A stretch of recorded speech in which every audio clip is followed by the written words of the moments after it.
Hey guys, I'm still trying to figure out this camera here on my laptop. So I don't even, I might change the settings actually here. So let's do portrait setting. I don't know if it's going to do it, but it's a very odd angle like this. So we shall see. So yeah, I feel like my laptop is all the way forward. So hello there. This is Chat with the Author.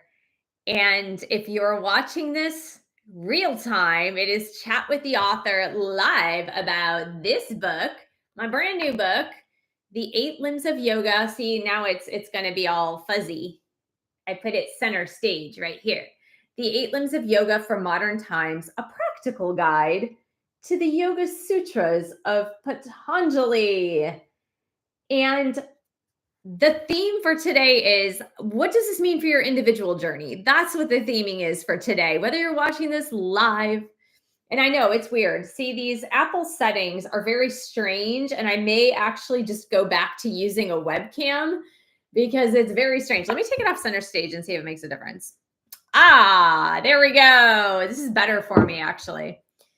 So we're going to hide that. So yeah, see, it's better. It's less fuzzy. I don't know what's happening with these Apple cameras.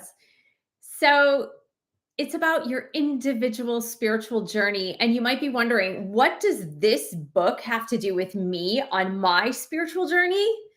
You might not even be into yoga, or maybe you do the physical aspects of yoga. Maybe you take a yoga class from time to time, or maybe you love yoga and you take yoga classes all the time. But you might be wondering, like, what does this really have to do with me on my spiritual journey? How is it even relevant to me? And I'm here to just talk about that for a little bit. And I'm going to talk about why I wrote the book, why I wrote the book at this particular time after having written other spiritual books. I wrote a couple of books on twin flames. I wrote a book on the chakras, which is very related to yoga, of course. I wrote a book on Ayurveda. I wrote a book on healing, which is the book Heal Yourself or Return to Wholeness is actually yogic philosophy. It doesn't say it on the cover, but it's actually yoga philosophy. So this will really be like my second yoga philosophy book, because Heal Yourself or Return to Wholeness is actually a yoga philosophy book. So you might be wondering, how is this even relevant to my journey? How is it even relevant to my spiritualness? And in fact, the yogic path is the path to oneness, because really, when you're on the spiritual path, you are looking for a sense of wholeness and connection with the divine. You're looking for that sense of unity and unity consciousness, even if you might not be doing it consciously, right? Consciously, and I'm going to show the book one more time and I'll put it down because it's very distracting to me because it gets fuzzy. See? That is the brand new book, available on Amazon, soon on Audible as well. So it's available now in paperback and Kindle. So when you're on the spiritual path, when you're on the spiritual journey, and if you are showing up here, do say hello, put something in the chat.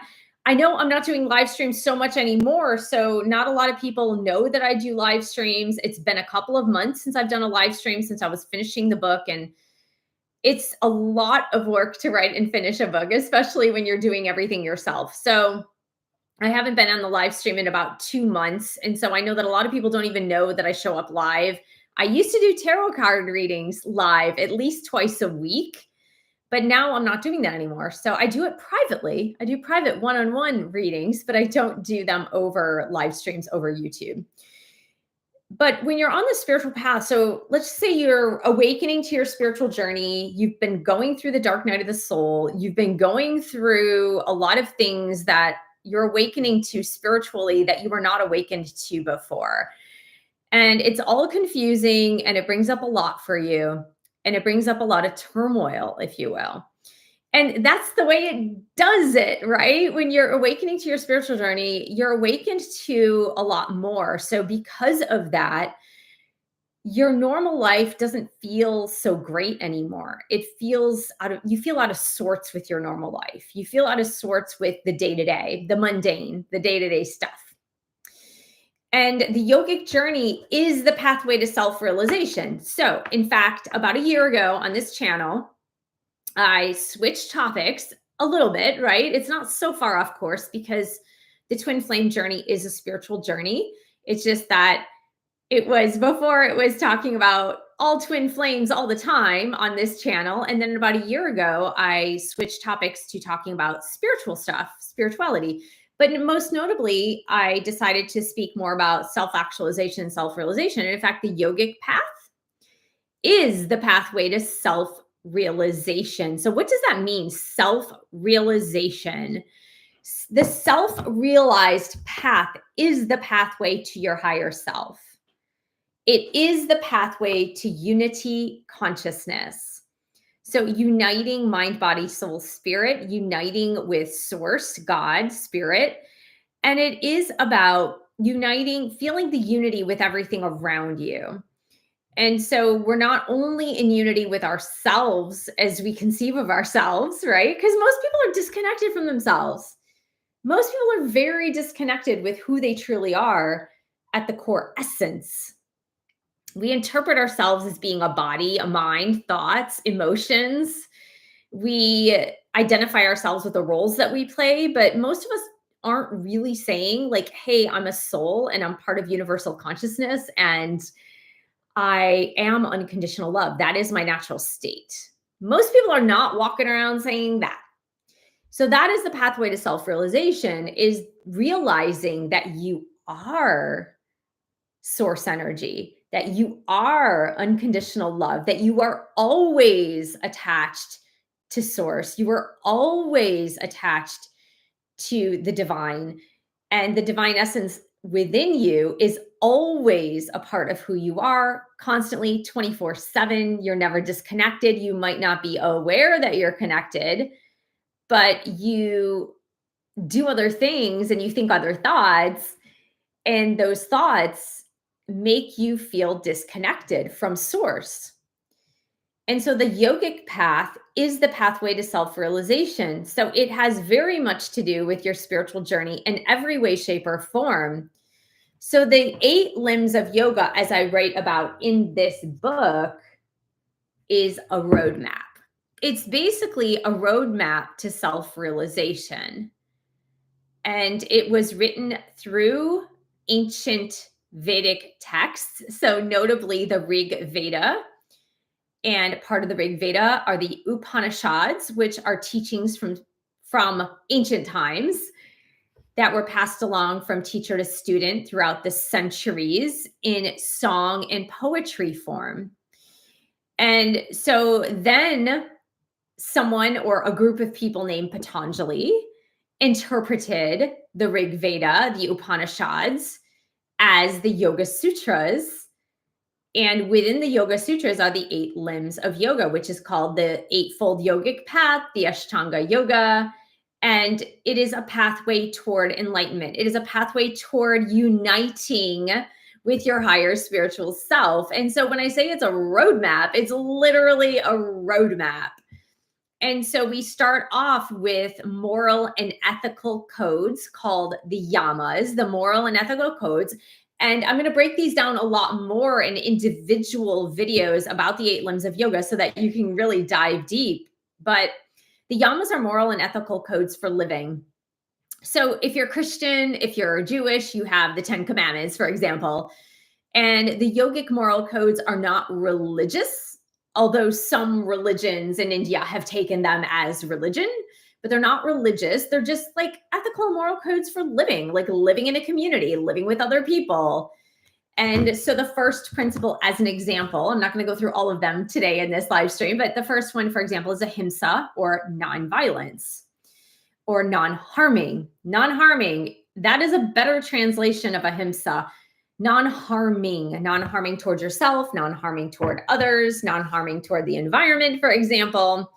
So that would be like a moral and ethical code for living. And then the second limb of yoga are the niyamas, which are personal observances. So it's basically like, keep your body clean, keep your mind clean, right? Shaukya is one of the let's repeat that. Shaukya is one of the niyamas, which is purity. And so it's purity of mind, purity of thought, purity of actions, purity in the body. And I've got to turn off my mail notifications here. And so that is a personal observance, right? It's like, how do we behave in our societies? How do we behave with ourselves? How do we tame the body, tame the mind, tame the emotions?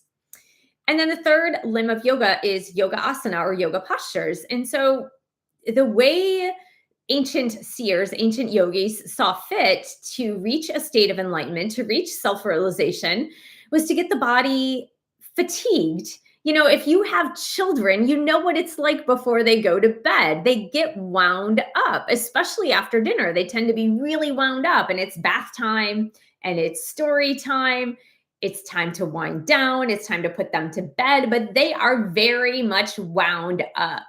So if you're a parent and you have children or you babysat children or you have grandchildren, there is the phrase wearing them out, right? There is that phrase. We're going to wear these kids out. We're going to make them run around. We're going to play a game. We're going to go out on a bike ride. We're going to wear them out.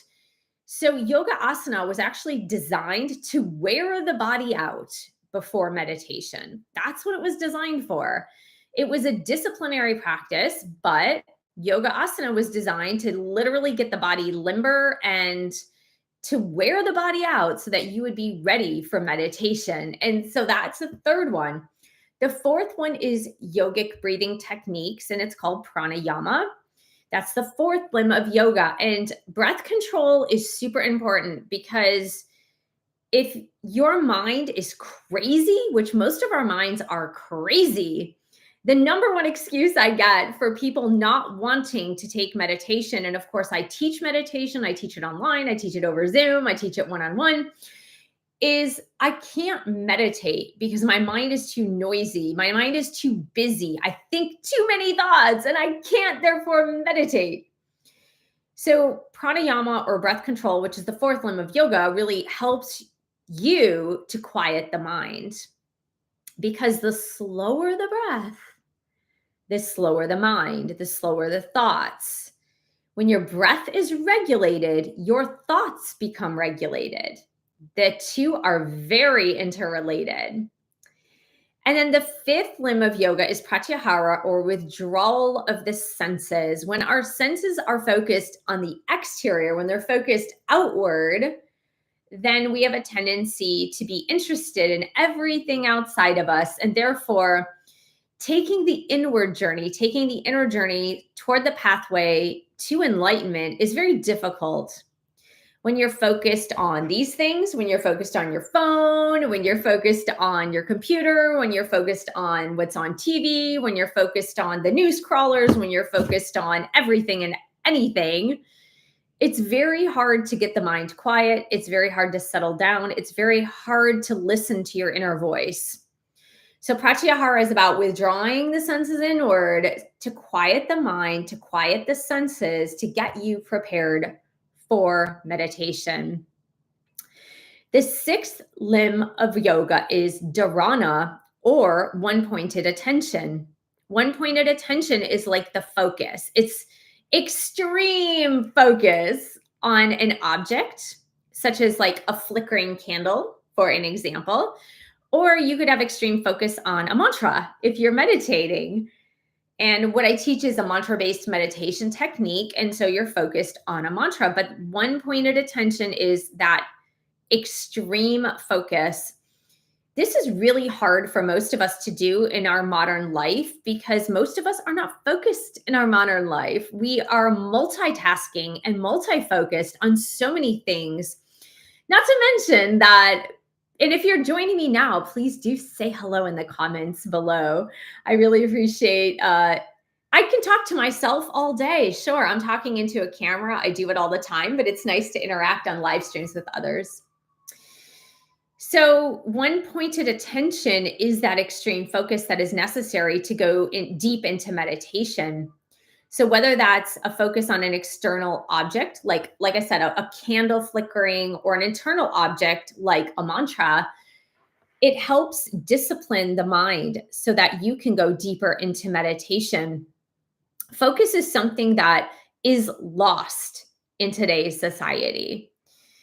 we are asked and we are pulled in so many different directions into so many different areas of focus. And so many people just can't have the discipline because they haven't had the practice to focus with one pointed attention. Now, the seventh limb of yoga is dhyana or absorption, which is really when you and the object become one. So, if you've ever stared into a fire, for example, if you're watching a beautiful fire in a fireplace on a cold winter's day, or maybe you live on the beach like me and somebody built a bonfire in the summertime and you're just staring into the bonfire, or you're camping and you're staring into the bonfire. And after a while, as you just stare into that bonfire, you become one with the bonfire. It's almost like you lose focus, right? You lose focus because you're more absorbed in it. You're absorbed in the experience of it. And that can happen with so many things where you become one with an object, you become one. So if you're looking into your newborn baby's eyes and you're just marveling at the beauty of your newborn baby, that would be that absorption. It's almost like it's a meditative absorption, right? Or you're looking at a beautiful sunset. That is meditative absorption where you're feeling at one, like everything feels so good. It's like having a peak experience, if you know what a peak experience is. And then the eighth limb of yoga is samadhi or integration. And that is where everything comes together. Integration is unity consciousness. Now, we don't really conceive of meditation absorption / integration into the eighth limb of yoga because samadhi happens beyond the physical. Samadhi happens when you're in deep, deep, deep meditation, where you feel at one with the divine, where you feel at one with everything. Now, the beauty of this self-realized path, that's what we're going to call it, the pathway to self-realization, or the self-realized path. The beauty of the self-realized path is that there are no tests, there's no accountability to anybody else. There's no one telling you what you're doing wrong. There's no one telling you what you're doing right. And hello to David, Debbie. Hello, Debbie. How are you? So there's no one telling you what you're doing wrong. There's no one telling you what you're doing right. And the self-realized path is a very individual path. And so if you follow, or when you follow the eight limbs of yoga, when you follow this roadmap, because it's literally a roadmap, when you follow this roadmap towards self-realization in your practice, whether it's a yoga practice on the mat, whether it's your meditation practice, which honestly, meditation is more yoga than yoga poses are yoga, if that makes sense. So I'm going to say that one more time. Meditation is more yoga than yoga poses are yoga. So really, the yogic path is about the meditative path. The yogic path is about meditation, self-realization. So when you are meditating, when you are moving through the disciplinary practices of the eight limbs of yoga, which are self-discipline, right? It's like self-discipline. It's not like anybody's looking over your shoulder saying you're sinning, you're going to hell, things aren't going right for you. It's not that at all. You can choose to follow the principles, or you can choose not to follow the principles. It's totally up to you. The only reason that it works is that millions of people who have practiced the Yoga Sutras before you have gone through this path and have come to self-realization, or the path to enlightenment. Like they've realized that higher spiritual self, they've come into unity consciousness. So the only reason that the roadmap works on the yogic path is because millions have already paved the way. It's like if you go on a hike or you go on a pilgrimage. I know some people do, I think it's El Camino de Santiago. There's some sort of pilgrimages that people do in Portugal, Spain, and France, where they're hiking literally to go on a pilgrimage, to go on this spiritual hiking path. And for some people, it lasts an entire month and they go 1,000 miles. Well, the roads on those pilgrimages have been well worn down because many hundreds, if not thousands of people have walked those paths. So because they've walked those paths, they don't have to clear away the leaves and the brush and the trees, and they don't have to like find the sleeping bags. There's usually hostels or hotels or places where these pilgrims can sleep while they're on the path to their own spiritual quest.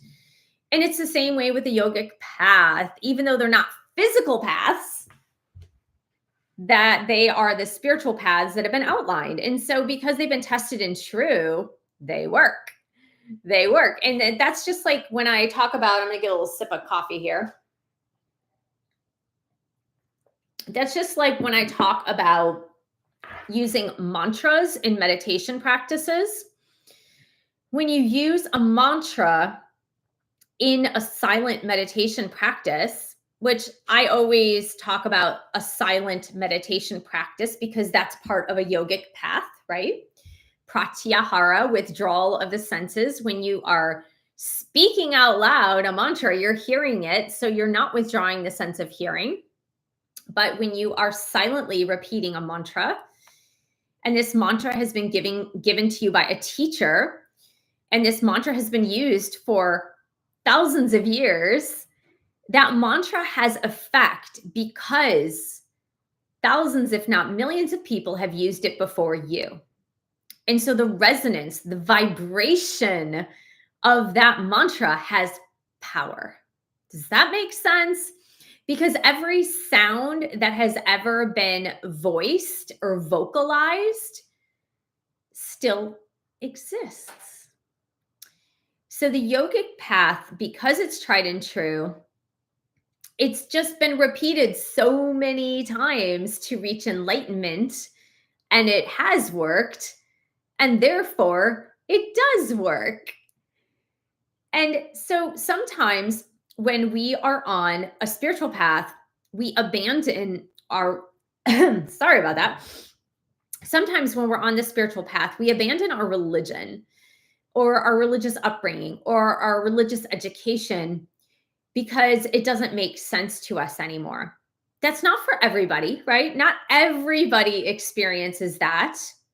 But I would say a lot of people experience that on the spiritual journey.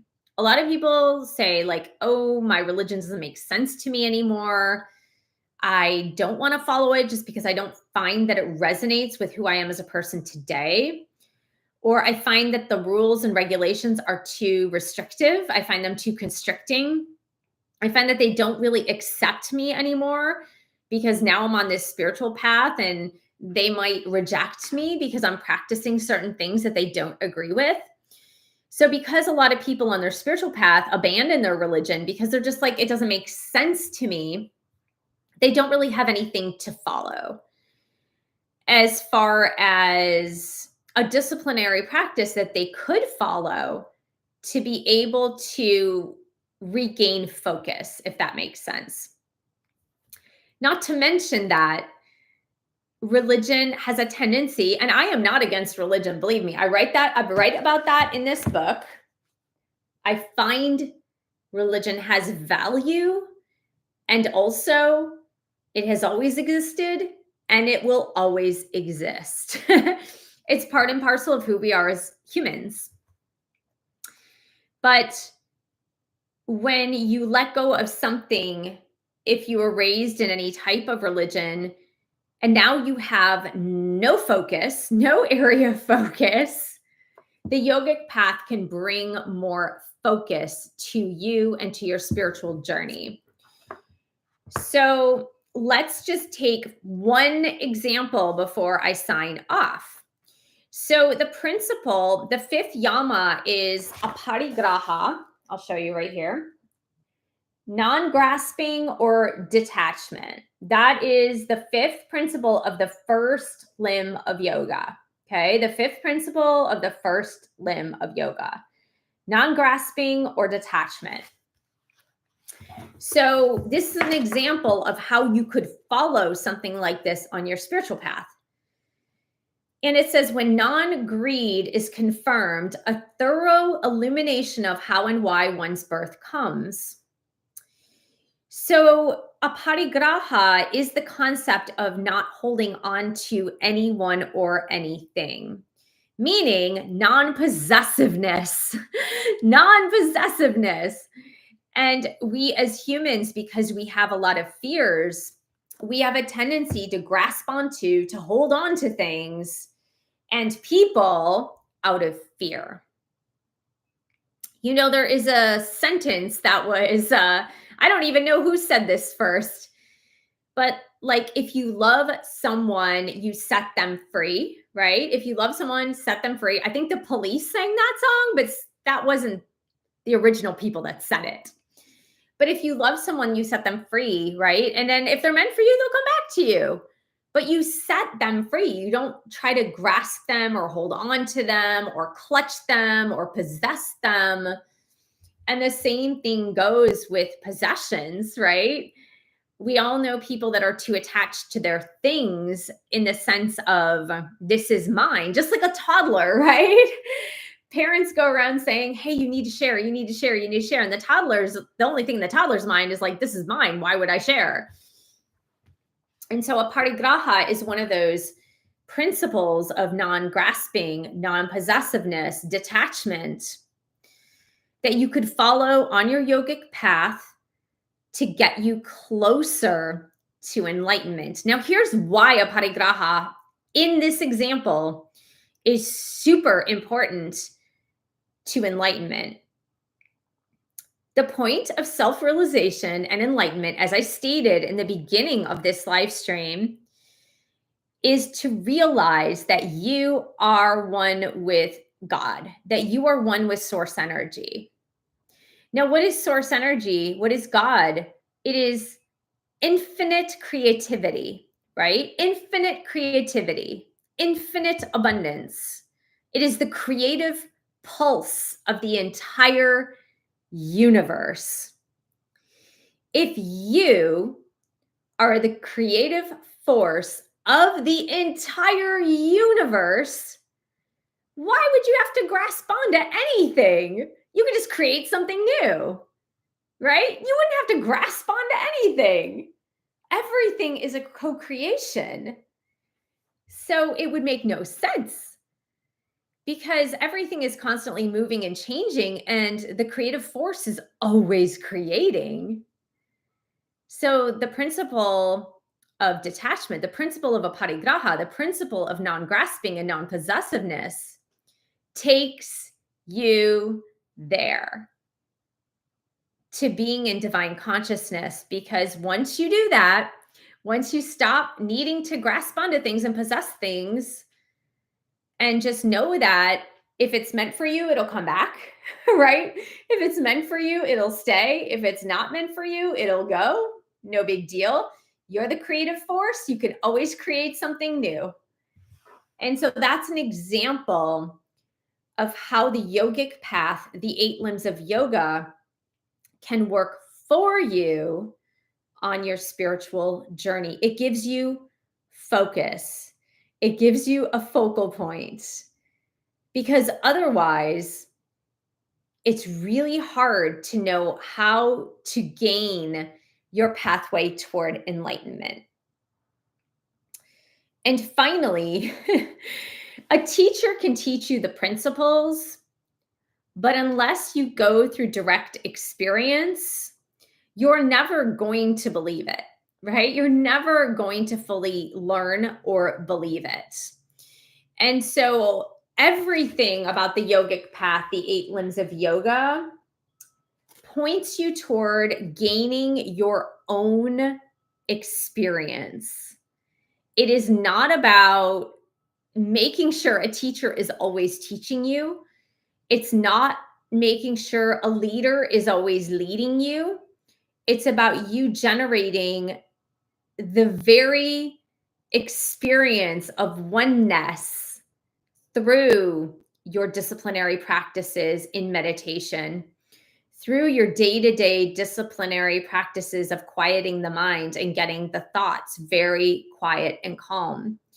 And that, my friends, is the yogic path. And that is how it can help you on your individual spiritual journey. Whew. Okay. I'm getting off my soapbox now. That was a lot in 30 minutes. That was a lot. That was a lot more than I expected to say in 30 minutes. But I know a lot of you will, without a doubt, watch this on replay. I know, like I said, I don't do live streams often enough that there would be a lot of people watching this real time. And if you are watching this real time, say hello, because I'm about to sign off in a few minutes. And if you have any questions about the yogic path, yoga philosophy, the spiritual path, let me know in the chat box. Let me know in the comments section. And I will try to answer that to the best of my ability that I can. Hold on, I'm gonna take a sip of water there while we wait.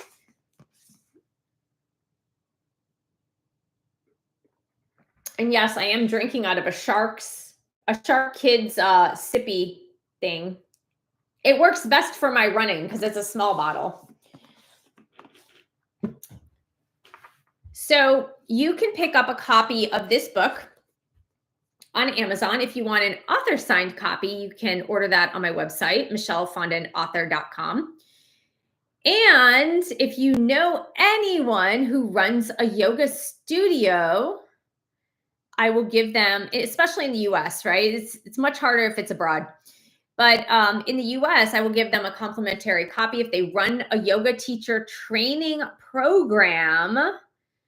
I will send them a complimentary copy of this book so that they can preview it to include in their yoga teacher training programs. And if you are a yogi, I would say definitely pick up the book if you're a yogi, for sure, for sure, for sure. And if you are in a yoga teacher training program or you're a yoga teacher, definitely get the book because there are exercises that you can use in your yoga classes with your yoga students. There are guided exercises for on and off the yoga mat for each of the 8 limbs of yoga. So I want to thank you guys so much for joining me. You can purchase any of my 12 published books on Amazon. You can join my meditation course on demand online and get your personalized mantra from me. Go to my website, michellefondinauthor.com, and I believe it's /meditation. I will see you guys real soon, hopefully more sooner than later in live streams, but definitely in my videos on YouTube. Make sure to subscribe, give the video a thumbs up, and I will see you guys real soon. Bye.